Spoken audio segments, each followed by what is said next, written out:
Everyone, welcome to my YouTube channel new thoughts with Saaz. कैसे हैं आप सब? मैं दुआ करती हूँ कि आप सब खुश रहें, तंदुरुस्त रहें और मेरी वीडियोस से बेनिफिट उठाते रहें।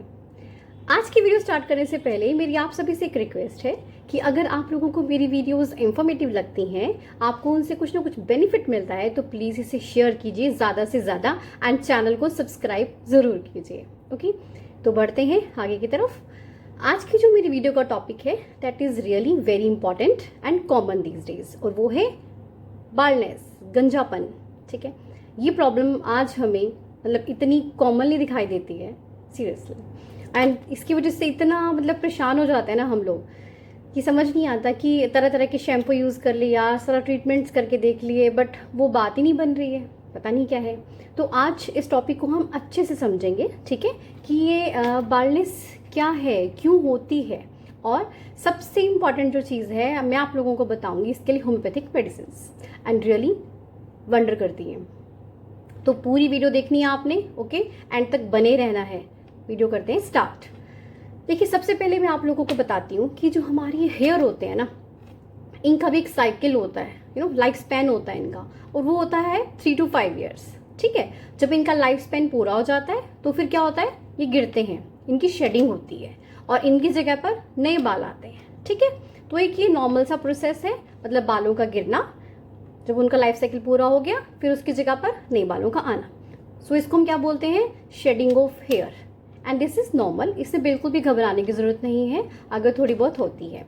एंड इसके लिए भी ये एक बताया जाता है कि 50 to 100 तक जो आपके हेयर्स हैं डेली अगर गिरते हैं, इट्स नॉर्मल, इसको नॉर्मल शेडिंग ही बोलते हैं। ठीक है, अब सेकेंड चीज़ इसमें क्या हमको समझनी है कि जब ये शेडिंग इंक्रीज हो जाती है, बढ़ जाती है, ठीक है, तो वो क्या है। एक्चुअली हमने कहा कि 50 या मैक्सिमम 100 तक अगर हमारे बाल डेली गिरते हैं तो एक नॉर्मल प्रोसेस होता है, बट कई बार क्या होता है ना कि ज़्यादा गिरते हैं, हम काम करते हैं तो काफ़ी एकदम से बाल आते हैं। ठीक है, तो वो क्या है, उसको हम क्या टर्म बोलते हैं, that is increase shedding of hair. इसमें भी घबराने की ज़रूरत नहीं है, इसकी वजह से भी आप कहीं गंजे नहीं हो जाएंगे। ठीक है, ये क्यों होता है, इसके कारण क्या होते हैं। देखिए ना, मान लीजिए जैसे कभी आपको कोई वायरल इन्फेक्शन हो गया, फ्लू है, फीवर हो गया, तो उसमें क्या होता है, ये जो शेडिंग है ये बढ़ जाती है। ठीक है, आप कहीं पे ट्रैवलिंग कर रहे हैं, उस केस में भी हो जाता है, शेडिंग बढ़ जाती है। कहीं पे हम जाते हैं, वहाँ पर सब कुछ चेंज होता है ना, हवा पानी, तो उसका भी इफेक्ट हमारे बालों पर ज़रूर पड़ता है, तो शेडिंग इंक्रीज हो जाती है। एक और मेन फैक्टर है सीज़न चेंज होना। आप देखिएगा कि जब भी सीज़न चेंज होता है ना, तो ये शेडिंग है वो भी बढ़ जाती है ना। और स्पेशली जो ये गर्मी में ह्यूमिडिटी का जब ये टाइम चलता है, उस टाइम पे तो एक्सेसिव होता है हेयर लॉस, तो इट्स नॉर्मल यार, उसमें भी घबराना नहीं है आपने। ठीक है, मैं आपको इसके लिए मेडिसिन भी बताऊंगी। पहले समझ लीजिए कि आखिर ये सहारा है क्या। एक्चुअली लोगों को ना कंसेप्ट क्लियर नहीं होता है, तो आधी अधूरी बात पता होती है तो उससे ना मज़ा नहीं आता फिर, तो इसको ध्यान से सुनिए। ठीक है, तो अभी हमने क्या देखा कि सबसे पहले शेडिंग क्या है हेयर्स की, फिर इंक्रीज शेडिंग क्या है, हो गई दोनों चीज़ें क्लियर। अब आता है कि ये बाल्डनेस क्या है, ये गंजापन क्या है और क्यों होता है भाई। देखिए, जब ये शेडिंग होती है ना, हमने कहा कि एक्सेस में हो गई, इट्स ओके, और ये कारण हमने बताए कि ये सब होते हैं। ठीक है, इसकी वजह से एक्सेसिव शेडिंग हो गई, दैन इट्स ऑल्सो नॉर्मल। मगर अगर आपको ये एक्सेसिव शेडिंग को भी एक्सेस में ही जा रहा है और कॉन्स्टेंटली आपके बाल गिरते जा रहे हैं, ठीक है, तो उस टाइम पे हमें ध्यान देना पड़ता है। एक्चुअली होता क्या है ना, बेसिक फंडा क्या है कि जब लाइफ साइकिल पूरा होता है हेयर का, वो गिरते हैं, उसकी जगह पर नए बाल आते हैं। तो बेसिक चीज़ क्या आती है यहाँ पर कि जो नए बाल आपके आते हैं ना, अगर वो सेम क्वालिटी के नहीं हैं, जो गिरे थे उससे मैच नहीं करते हैं, ठीक है, और पतले हैं, तो उस टाइम पे क्या है ना, वो ग्रो नहीं कर पाते, जल्दी टूट जाते हैं। ठीक है, और ये जब सिलसिला चलता रहता है तो क्या है कि जो शेडिंग है और एक्सेसिव शेडिंग है वो क्रॉस हो जाती है स्टेजेस, और फिर बाल्डनेस की स्टेज आ जाती है। एंड बाल्डनेस की जब वेरी स्टार्टिंग की स्टेज होती है ना, तब हम लोगों को पता नहीं चलता, हम उसको नॉर्मल लेते हैं। जब थोड़ा सा वो पीक पे जाना शुरू होती है ना, तब हम अलर्ट होते हैं, तब हमारे लिए अलार्म बजता है। ठीक है, तो आपको ये चीज़ समझ में आ गई, ठीक है, कि हमने कब अलर्ट होना है, राइट। तो अभी हम डिस्कस करेंगे कि जो ये बाल्डनेस है, गंजापन है, ये भी ना फीमेल में और मेल में अलग अलग होता है। मतलब फीमेल का अलग पैटर्न है एंड मेल का अलग पैटर्न है। मेल में क्या पैटर्न रहता है, मेल में जो ये बाल्डनेस आती है ना, वो आप हमेशा देखिएगा सेंटर में से आती है, ये एरिया यहाँ से शुरू होता है ऐसे। ठीक है, और साथ में क्या रहता है कि जो इनका ये जो हेयर लाइन होगी वो रिसीड होना शुरू हो जाती है बैक, यहाँ से पहले यहाँ यहाँ यहाँ आते आते ये सारा साफ हो जाता है, और यहाँ से भी उनके बाल जाते हैं ये दोनों साइड से। तो अगर आप ध्यान से देखो ना तो ऐसे और ऐसे एक शेप सी बनती है, लेटर M। हमेशा याद रखिएगा, मेल में जो पैटर्न रहता है M for male, M for male pattern, ठीक है, आपको याद रहेगा। तो इस पैटर्न में उनकी जो है बाल्डनेस होती है, ठीक है। एंड जो फीमेल रहती है ना उसमें क्या होता है कि उनकी होल स्कैल्प से, पूरी की पूरी स्कैल्प से ही मतलब हेयर फॉल होता है। पर्टिकुलर कोई ऐसा नहीं एरिया कि यहाँ से होगा, यहाँ से होगा, सेंटर से होगा, ऐसा नहीं है, उनका होल स्कैल्प से ही जाता है। और यहाँ पे कंफ्यूजन क्या रहती है कि जब चीर निकालते हैं ना फीमेल्स, तो उनको लगता है कि हमारे जैसे मान लीजिए यहाँ से निकाली है तो उनको लगता है कि यहाँ पे बाल कम है तो यहाँ पे ही आ गई बालनेस। ऐसा नहीं होता, आप कहीं से भी निकालेंगे वहाँ पर आपको दिखेगा कि कम है, आपको होल स्कैल्प भी कवर होता है, ठीक है। अब आपको समझ में आ गया कि मेल और फीमेल का जो पैटर्न है वो क्या रहता है। अब हम आते हैं कि इनके कारण क्या क्या होते हैं, व्हाट आर द कॉजेज। आपको मैंने अभी बताया कि अगर शेडिंग इंक्रीज है, ठीक है, उसके कारण क्या थे, ठीक है। अब हम आते हैं कि फीमेल जो बाल्डनेस पैटर्न है उसके कारण क्या है और मेल के क्या है। सबसे पहले हम डिस्कस करते हैं फीमेल के। सबसे पहला जिसमें कारण रहता है वो है जेनेटिक्स। मतलब अगर आपकी फैमिली हिस्ट्री है, आपकी फैमिली में अगर आपकी मदर को है, फादर को है बाल्डनेस की प्रॉब्लम, तो आपको होने के चांसेस होते हैं। अब यहाँ पे प्लीज टेंशन मत आ जाइएगा। कई बार तो मुझे लगता है ना कि कोई ऐसी बात होती है तो स्ट्रेस सबसे पहले आ जाता है, तो please don't take stress and don't be negative. मैंने वीडियोस बनाई हुई हैं स्ट्रेस पे, नेगेटिविटी पे, पॉजिटिविटी पे, वो भी चेकआउट जरूर कीजिएगा, काफ़ी बेनिफिशियल रहेंगी। ओके, तो इसमें क्या है कि हो सकते हैं चांसेस, बट श्योरिटी नहीं है ना कि होना ही है, बट आपको फिर भी ध्यान में रखना पड़ेगा, ठीक है। सेकेंड कॉज क्या रहता है, ईस्ट्रोजन का लेवल। जो ईस्ट्रोजन होता है ना हार्मोन, ये क्या करता है कि जो हमारे हेयर होते हैं ना, इनकी ग्रोथ के लिए काफ़ी इंपॉर्टेंट फैक्टर होता है, मतलब उनको प्रॉपर नरिशमेंट देता है भाई। और जब इसका लेवल कम होता है ना तो बेचारी ये जो हेयर होते हैं ना, इनकी जान सी खत्म हो जाती है और हेयर फॉल बाल्डनेस में बदल जाता है, ठीक है। और जैसे जैसे हमारी एज बढ़ती है, जो ईस्ट्रोजन का लेवल है ना वो कम होता जाता है। आप देखिए जो ये मीनोपॉजल एज आती है ना, उस टाइम पे आपको ये जो बाल्डनेस है ना यूजुअली देखने को मिलती है। कारण क्या है कि जो ईस्ट्रोजन का ये लेवल है बहुत ज़्यादा नीचे गिर जाता है, ठीक है। Third cause testosterone. टेस्टोस्टेरोन का क्या रहता है कि अगर इसका आपकी बॉडी के अंदर अगर लेवल बढ़ जाए, ठीक है, then it causes the baldness, ठीक है। ये फीमेल में ही रहेगा, ठीक है। एक्चुअली क्या होता है कि जब इसका लेवल बढ़ जाता है ना तो इसकी वजह से क्या होता है कि आपके बॉडी पे ना एक्सेसिव हेयर आते हैं। आप देखिएगा कई बार आपको दिखने को मिल जाएगी ये चीज़ कि फीमेल्स में भी ना मतलब आपको फेशियल हेयर देखने को मिलते हैं, बॉडी पे भी कई पार्ट्स पे ना आपको हेयर दिखते हैं, बट यहाँ पे बाल्डनेस, ठीक है। Then this is the cause. Next जो कॉज रहता है फीमेल पैटर्न का वो है iron deficiency. It's very common cause, very literally very common cause, है ना।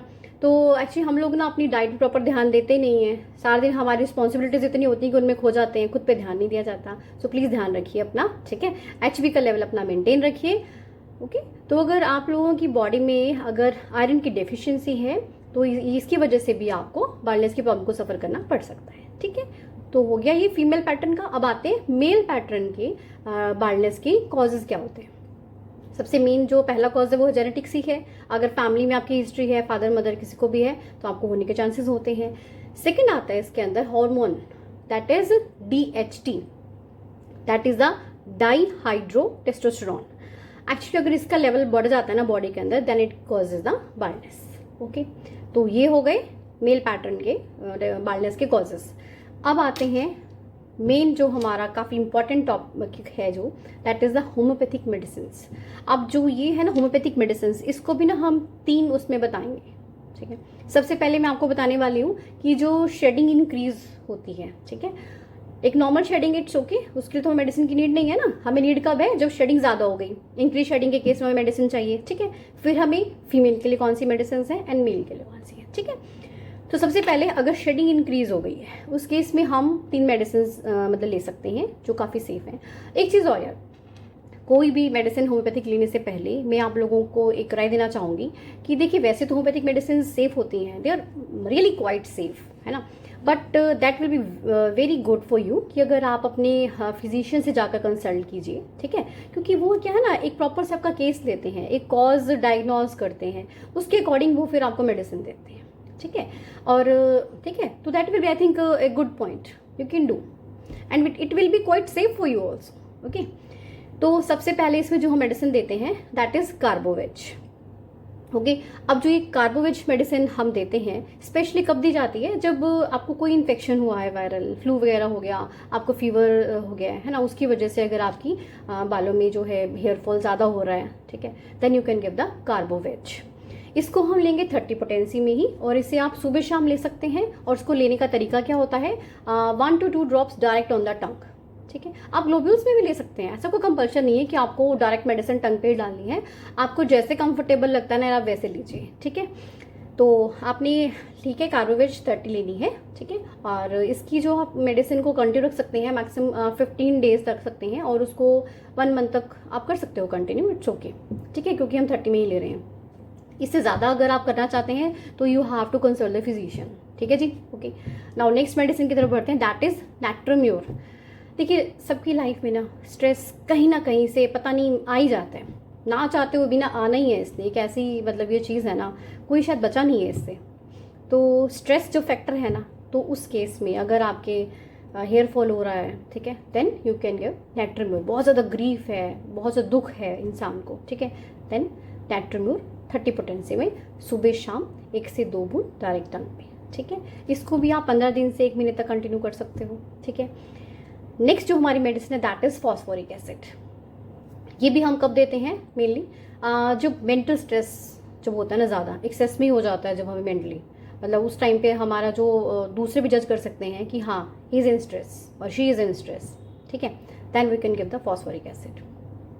इसकी भी 30 पोटेंसी ही लेनी है हमने, एंड सुबह शाम 1 से 2 बूंद डायरेक्ट ऑन द टंग। इसको भी हम 15 डेज से लेकर 1 मंथ तक कंटिन्यू कर सकते हैं, और इसके बाद you have to consult the physician. Okay जी, अब हम आते हैं फीमेल पैटर्न जो बाल्डनेस है उसके लिए कौन कौन सी होम्योपैथिक मेडिसिन हैं। देखिए यार, ऐसे तो बहुत लंबी चौड़ी लिस्ट है, ठीक है, बट मैं आपको ना बेसिकली जो मैं यूजुअली प्रिस्क्राइब करती हूँ, तो मुझे लगता है कि मतलब बहुत ब्रिलियंट रिजल्ट्स देती है ना, मैं आपसे वही डिस्कस करने वाली हूँ। वो हैं 2 ही मेडिसिन, सीपिया एंड लाइकोपोडियम, ठीक है जी। सीपिया मेडिसिन वैसे मैं अपनी लास्ट वीडियोज़ में बता चुकी हूँ, फीमेल मतलब रेमेडी है, मेरी one of the favourite remedies में से आती है। मतलब मोस्टली जो फीमेल प्रॉब्लम्स हैं इसमें बहुत ही अच्छे रिजल्ट देती है सीपिया, ठीक है। अगर आपकी बॉडी में, ठीक है, आपको लगता है ना मतलब ये एस्ट्रोजन लेवल जो मैंने आपके साथ अभी लास्ट डिस्कस किया है, ठीक है, वो कम हो गया है, ठीक है, और उसकी वजह से आपको बाल्डनेस आ रही है, right, then you can take sepia and you have to take in 30 potency. सुबह शाम आपको लेना है direct on the tongue 1 to 2 drops, ठीक है, it gives very good results. Okay जी, अब आता है next is the lycopodium. Lycopodium कब देना है, जब आपकी बॉडी में टेस्टोस्टेरोन का लेवल बढ़ गया है, मतलब आपको पूरी बॉडी पे, फेस पे भी, बाकी बॉडी के पार्ट्स पे भी मतलब हेयर्स आ रहे हैं, बट यहाँ से हेयर्स जा रहे हैं, समझ गए। उस केस में आपने क्या करना है, लाइको 30 सुबह शाम 1 से 2 बूंद डायरेक्ट ऑन द टंग, ठीक है। एक चीज़ बस आपने बेसिकली क्या डिफरेंस देखना है कि अगर तो estrogen is the cause then sepia, ठीक है, and then if testosterone is the cause then lyco, simple. अब आते हैं मेल पैटर्न में। मेल पैटर्न में हमने मेडिसिन कौन सी देनी है, वैसे तो देखिए इसमें जो मैं बेसिकली मतलब प्रेफर करती हूँ that is lycopodium, that's it, it's very good medicine, it gives really very wonderful results.